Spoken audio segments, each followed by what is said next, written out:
सर्वव्यापी के ज्ञान वाले भक्ति कर नहीं सकते। जब सभी भगवान के रूप में, फिर भक्ति किसकी करते हैं? तो इसी दूबन से निकालने में मेहनत करनी पड़ती है। सन्यासी लोग चैरिटी बिगिंस एट होम क्या करेंगे? पहले तो वह घर बार का समाचार सुनाते ही नहीं है।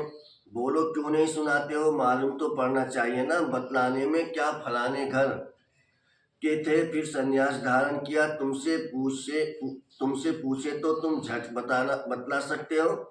सन्यासियों के फॉलोअर्स तो बहुत हैं। वह फिर अगर बैठ कहें कि भगवान एक है तो सभी उनसे पूछेंगे तुमको किसने ज्ञान सुनाया। कहे बीके ने तो सारा उनका धंधा ही खलास हो जाए। ऐसे कौन अपनी इज्जत कमाएगा? फिर कोई खाना भी न दे। इसलिए सन्यासियों के लिए तो बहुत मुश्किल है। पहले तो अपने मित्र संबंधियों आदि को ज्ञान दे, सच्ची कमाई करानी पड़े जिससे वे की जन्म सुख पावे। बात है बहुत सहज, परंतु ड्रामा में इतने शास्त्र मंदिर आदि बनने की भी नून है। पति दुनिया में रहने वाले कहते हैं अब पावन दुनिया में ले चलो। सतयुग को 5000 वर्ष हुए, उन्होंने तो कलयुग की आयु लाखों वर्ष कह दी है। तो फिर मनुष्य कैसे समझे कि सुखधाम कहाँ है, कब होगा? वह तो कहते हैं महाप्रलय होती है तब फिर सतयुग होता है। पहले श्री कृष्ण अंगूठा चूसता सागर में पीपल के पत्ते पर आता है। अब कहाँ की बात कहाँ ले गए हैं? अब बात कहते हैं ब्रह्म द्वारा मैं सभी वेदों शास्त्रों का सार सुनाता हूँ। इसलिए विष्णु की नाभि कमल से ब्रह्मा दिखाते हैं और फिर हाथ में शास्त्र दे दिए हैं। अब ब्रह्मा तो जरूर यहाँ होगा, सूक्ष्म वतन में तो शास्त्र नहीं होंगे ना। ब्रह्मा यहाँ होना चाहिए। विष्णु लक्ष्मी नारायण के रूप भी तो यहाँ होते हैं। ब्रह्मा ही सो विष्णु बनता है, फिर विष्णु सो ब्रह्मा बनता है। अब ब्रह्मा से विष्णु निकलता हुआ विष्णु से ब्रह्मा निकलता है, यह समझने की बातें हैं। किससे क्या निकलता? ब्रह्मा से विष्णु निकलता है, विष्णु से ब्रह्मा का निकला है। परंतु इन बातों को समझेंगे वह जो अच्छी रीति पढ़ेंगे। बाप कहते हैं जब तक तुम्हारा शरीर छूटे तब तक समझते ही रहेंगे। तुम बिल्कुल ही 100% बेसमझ कंगाल बन पड़े हो। तुम ही समझदार देवी देवता थे, अब फिर से तुम देवी देवता बन रहे हो। मनुष्य तो बना ना सके, तुम सो देवता थे, फिर 84 जन्म लेते लेते एकदम कलाहीन हो गए हो। तुम सुखधाम में बहुत चैन में थे, अब बेचैन हुए। तुम 84 जन्मों का हिस्सा बता सकते हो? इस्लामी, बौद्धी, सिख, ईसाई, मठ, पंथ सब कितना जन्म लेंगे?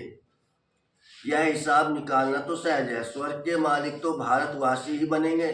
सैपलिंग लगती है ना, यह है समझानी। खुद समझ जाए तो फिर पहले अपने माता पिता बहन भाइयों को ज्ञान देना पड़े। गृहस्थ व्यवहार में रहते कमल फूल समान रहना है, फिर चैरिटी बिगिंस एट होम। पियर घर ससुर घर को नॉलेज सुनानी पड़े। धंधे में भी पहले अपने भाइयों को ही भागीदार बनाते हैं। यहाँ भी ऐसे है, गायन भी है। कन्या वह जो पियर और ससुर घर का उद्धार करे। अपवित्र उद्धार कर नहीं सकते, तब कौन सी कन्या? यह ब्रह्मा की कन्या ब्रह्मा कुमारी है ना। यहाँ अधर कन्या कुमारी कन्या का मंदिर भी बना हुआ है ना। यहाँ तुम्हारे यादगार बने हुए हैं। हम फिर से आए हैं भारत को स्वर्ग बनाने के लिए। यह देलवाड़ा मंदिर बिल्कुल कैसा है? करेक्ट, बिल्कुल एक्यूरेट है। ऊपर में स्वर्ग दिखाया है। स्वर्ग है तो यहाँ ही राज्यों की तपस्या भी यहाँ ही होती है। जिन्हों का मंदिर है उन्हों को यह जानना तो चाहिए ना। अब मंदिर जगत पिता जगत अम्बा आदि देव आदि देवी बैठे हैं। अच्छा, आदि देव किसका बच्चा है? शिव बाबा का। अधर कुमारी कन्या सब राज्यों में बैठे हैं।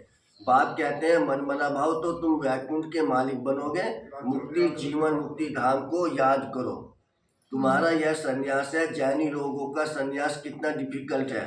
बाल आदि निकालने की कितनी कड़ी रस्म है। यहाँ तो है ही सहज राजयोग, यह है भी परवर्ती मार्ग का। यह ड्रामा में नून है। कोई जैन मुनि न बैठे अपना नया धर्म स्थापन किया, परंतु उसको आदि सनातन देवी देवता धर्म तो नहीं कहेंगे ना।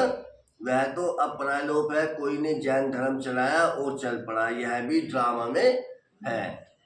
आदि देव को पिता और जगत अम्बा को माता कहेंगे। यह तो सब जानते हैं कि आदि देव ब्रह्मा, आदम बीबी, एडम ईव भी कहते हैं। क्रिश्चियन लोगों को थोड़ी पता है कि यह एडम ईव अब तपस्या कर रहे हैं। मनुष्य सृष्टि के सिलसिले के यह हेड हैं। यह राज भी बाप बैठ समझाते हैं। इतने मंदिर शिव के व लक्ष्मी नारायण के बने हैं तो उनकी बायोग्राफी जानना चाहिए ना। यह भी ज्ञान सागर ही बाप ही बैठ समझाते हैं। परम पिता परमात्मा को ही नॉलेजफुल, ज्ञान का सागर, आनंद का सागर कहा जाता है।